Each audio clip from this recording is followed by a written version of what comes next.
So now we're going to draw the velocity graph. This is asking me to draw the velocity graph for this graph, and it's speed versus time. So this is going to be velocity versus minutes. So I'm basically going to have to figure out the velocity for each section of this graph and then graph that.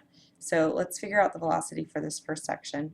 I'm going 200 meters in 10 minutes, which is going to give you a velocity of, actually that's 5 minutes, 200 meters in 5 minutes, sorry, 200 meters in 5 minutes, so I'm going to here, and that's going to be a velocity of 40.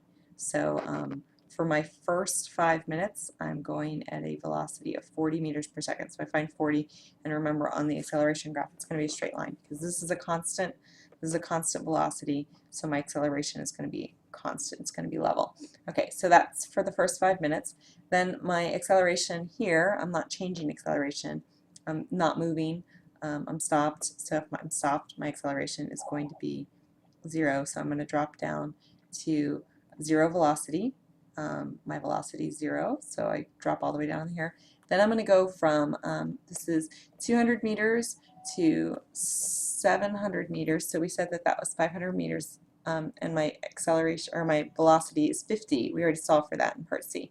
So here I'm going to go back up to 50, which is right there, and I'm going to draw up to 50, and that takes it's a constant velocity of 50 from 10 minutes to 20 minutes. So from 10 minutes to 20 minutes, I'm going to draw myself a little bar there.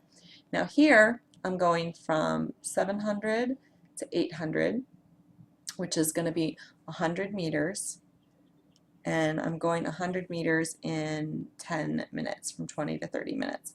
So that's going to give me a speed of 10 meters per second. That's my velocity there. So 10 meters is going to be right here. So from 20 to 30, I'm going 10. So that's right there. So I have to go ahead and draw that down there. And it's a little wobbly line, but you guys get the point.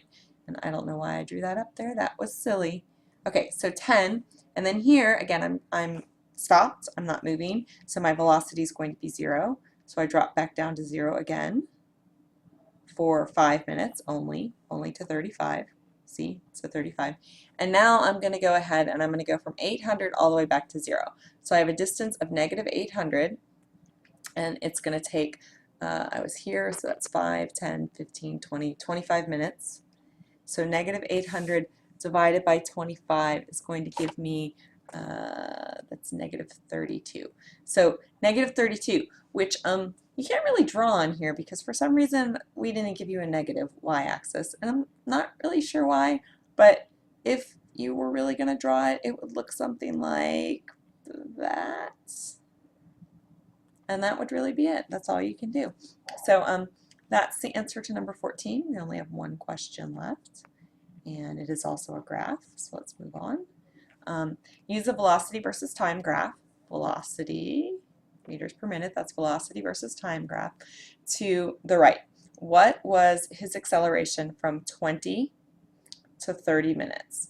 So from 20 to 30 minutes, did I accelerate at all? So remember, you can do this using the graph. So you should be able to answer this just looking at the graph, but this is velocity, so acceleration is v2 minus v1 divided by time. So what was my velocity at the beginning? 20. What was my velocity at the end? 20. So that's 20 minus 20 divided by 20 minutes.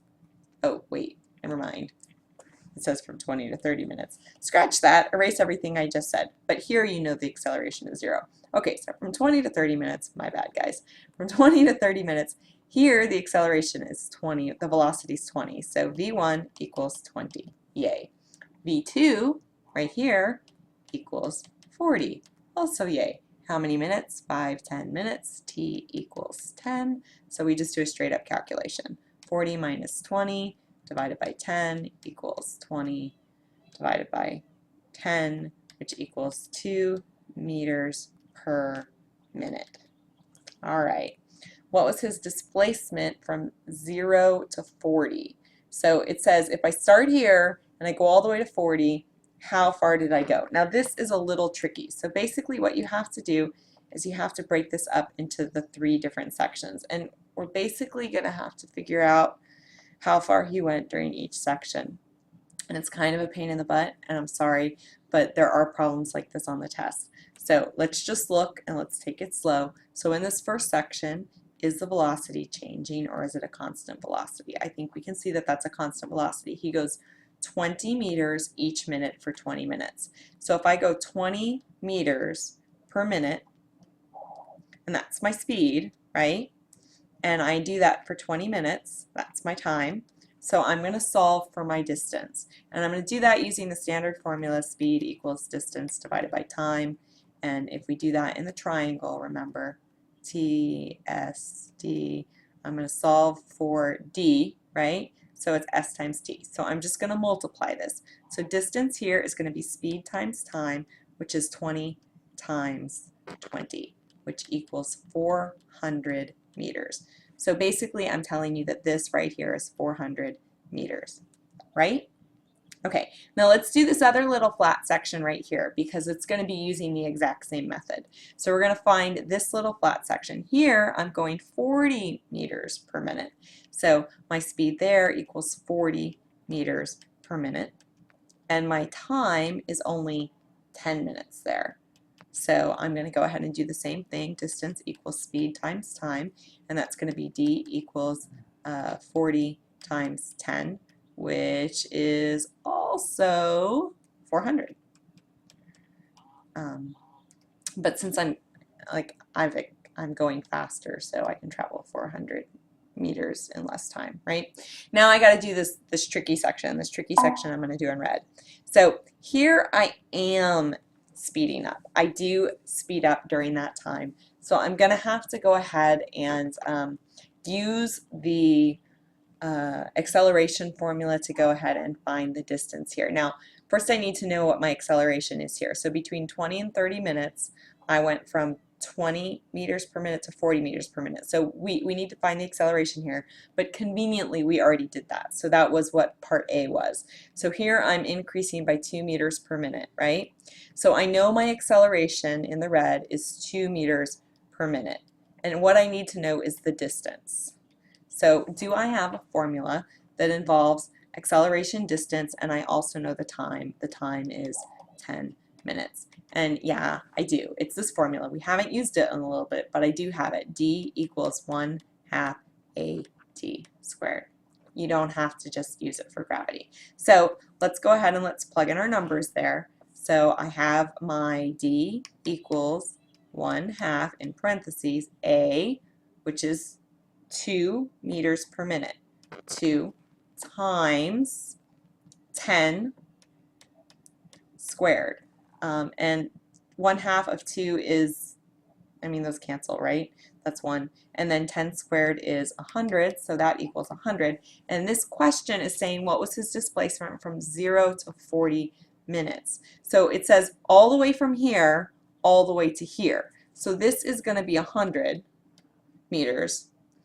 And this was 400 meters, and this was 400 meters. So if I have that all together, how many meters all together is that? And the answer is 900 meters, because it's going to be 400 plus 400 plus 100, which equals 900 meters. And that one's pretty complicated. We might have to go over that one again in the morning before the test. Now, part C is really, really super easy. It says at what times is the person at rest. So from 40 to 50 minutes, because like here my velocity is 0, right? So I'm not moving. And then technically right there at 60 minutes. I'm dropping back down. So those are the times that I'm at 0 velocity. So hopefully you understand all this except maybe part B, and I hope you understand how we solve for this part just using this really simple regular formula. And then I hope you understand how we solve for this part using the D equals 1/2 AT squared. And then we'll just talk about how you add that all up together tomorrow. So study, bring the review, it's extra credit, and I'll see you tomorrow.